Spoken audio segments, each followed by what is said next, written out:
With M&RIE, you can hear in a very natural way, even in very windy situations. And that's because the microphone is protected inside your ear canal. In fact, the worst place to have a microphone is here, on top of the ear, like conventional hearing aids, because that's where the biggest turbulence happens. For my next experiment, I want to create a very extreme condition. I want to create a lot of wind noise. And you are going to compare between the microphones on top of the ear, like conventional hearing aids, and the new M&RIE receiver. And for this experiment, I'm going to use something that I haven't used in a long time. A hairdryer. Oh man, this is so much fun. And action.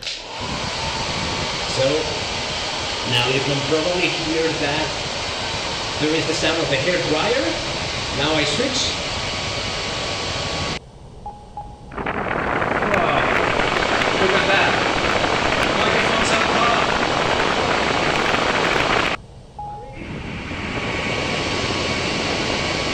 Okay? Clap your